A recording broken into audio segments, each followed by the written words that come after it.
My biggest fitness hot take is probably that most people don't really need to lose weight. And weight is obviously a very, very charged emotional topic for a lot of people. It's probably the most common reason that people go into the gym is they think they need to lose weight. They have this perception that they need to lose weight. Or maybe they just want to lose weight. They think that they will look better, they will feel better, they will be healthier, etc. So the important thing to understand is that the scientific literature does tell us a few things about losing weight. Losing weight can be healthy so long as it is a relatively small amount and it is sustainable, which is to say that, realistically, you can lose something like up to about 10% of your starting body weight healthily.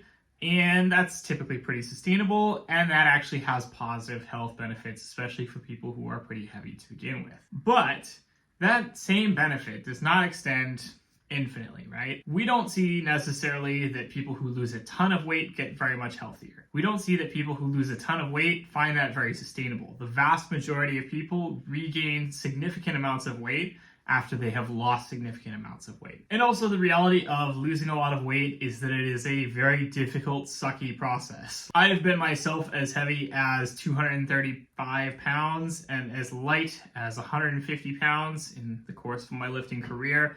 I can tell you, getting down to 150, I was shredded as heck.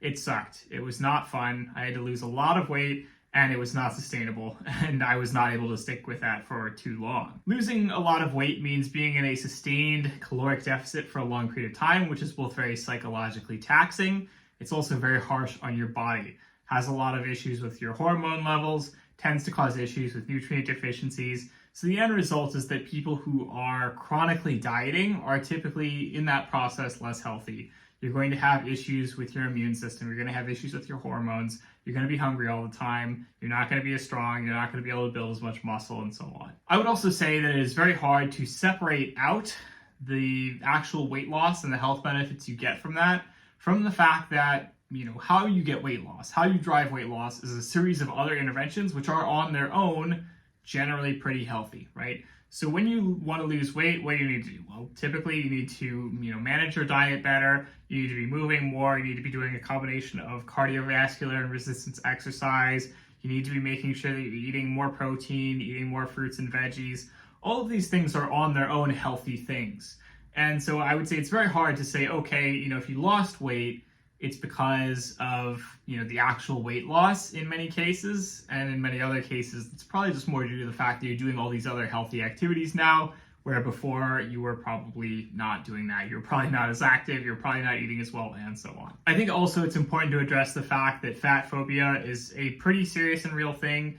A lot of people are basically discriminated against, especially by the medical industry, simply because of their weight, and they're frequently told that the weight loss will be like the solution to all their problems, when very often it isn't. On top of all of that, of course, there are interventions that you could do to lose weight that may be actively unhealthy. For example, things like taking potentially dangerous or addictive diet pills, developing an unhealthy relationship with your diet or your exercise, getting surgery that could potentially have serious complications, and so on. I think if we are talking about general health, I don't think that the leanest person out there is probably the healthiest person out there. The healthiest person out there is probably a person who's, like 15, 20% body fat, but is very, very active, has a good amount of muscle mass, has obviously like a good base in doing a lot of cardio as well. Like that person is generally going to be healthier, I would say, on average, than the person who is just extremely skinny, extremely lean, etc. And it's very unfortunate that the fitness industry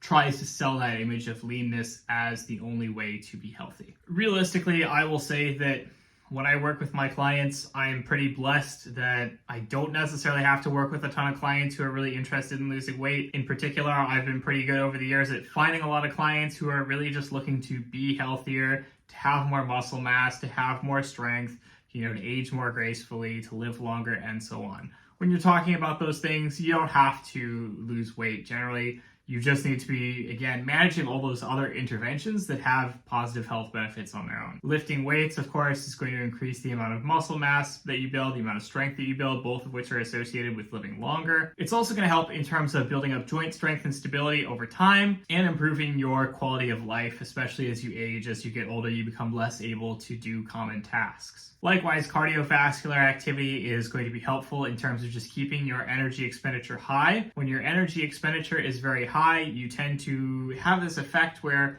basically because you can eat more calories and get away with it, you also have this effect where, like your hunger tends to regulate itself a little bit better, your weight is a little bit more stable, which is good because obviously that fights off the effect where over time, basically your weight just tends to increase a little bit here and there as you get less active and so on. Cardiovascular activity, of course, also has unique benefits on its own in terms of making your heart, your lungs better at functioning, right? You're better able to pump air into your body. You're better able to use that air to generate energy from. You're better able to, distribute that energy throughout your body. All positive effects. When we're talking about diet, getting in more protein, getting in more fiber, these are just big things that most people are not doing well enough on. These are going to obviously help a lot in terms of just, again, regulating your hunger levels, making so that you tend to intuitively eat the right number of calories that you need, recovering better from exercise, building more muscle mass, having better digestive health, and so on. When you talk about those primary factors, again, all of those have those health benefits on their own. I don't necessarily see that you need to lose a ton of weight. Additionally, even if it was to provide you a little bit more health benefit above those things. We also have plenty of evidence that when you try and force people to lose weight, when you try to bully them into losing weight, when you try and do this tough love approach, you call them fat and all this other garbage, that doesn't work.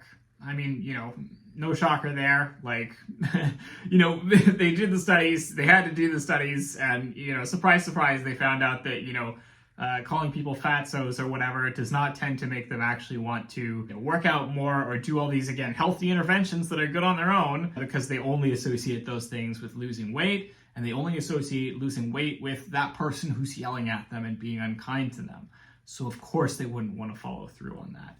The reality is that these are, again, great activities that can be incredibly empowering on their own, even if you're not, trying to lose any weight at all. One more factor to cover is just the psychological factor. I personally am somebody who has benefited a significant amount psychologically from training. It is, I would say, the only reason that I am not dead today. And the other thing that fitness can do, aside from just improving your general mental health, is that it also tends to have this powerful effect in terms of helping you find community. This is something that I think is very often overlooked. When you talk about people who are training for specific goals, they tend to seek out communities of people who have those same goals for them, whether that's on the internet, in their local area, etc. That obviously can be very toxic at times. I mean, the bodybuilding.com forums, for example, I would say one of the most toxic things that I ever saw was forever ago. I was in some powerlifting group on Facebook, and God, the guys in there were mean as hell. It was just God, I needed to stay away from that. But you can also find positive community, right? I would say that certainly I found negative community in terms of all the bad stuff around fitness, but I've also found incredible amounts of positive community as well. And community is a very, very important factor in both your mental health and, just the fact that as you age, you tend to have smaller and smaller communities. You tend to be less connected to friend groups, and you need more and more outside people to engage with, to feel connection with. In our increasingly disconnected world, any kind of community can be a good thing. I would say that obviously I've been running a fitness blog, an online fitness coaching business for many years, across many moves, moving across countries, moving across continents, and it's been the one constant in my life is the fact that I am engaging with people that I meet as a result of this business that I have made. Of course, a lot of those are also clients, but a lot of those are also, friends that I have made online, friends that I have met on Twitter, friends that I have met on Facebook over the years, because, you meet people who are interested in the same things you're interested in. And that is a super powerful sense of community that I certainly would not have if I had not engaged in this business. And certainly there are so many people that I am friends with now that I could not have been friends with if I had not gotten into fitness so many years ago. So I don't think that we should discount that either. The benefits of fitness, so many. Unfortunately, the toxicity in fitness, the emphasis on weight loss, those can drive people away.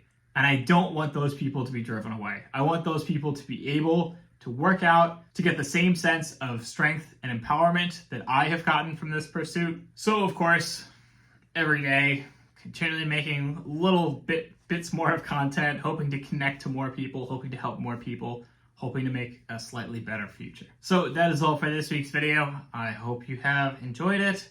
As always, don't hesitate to like, comment, subscribe.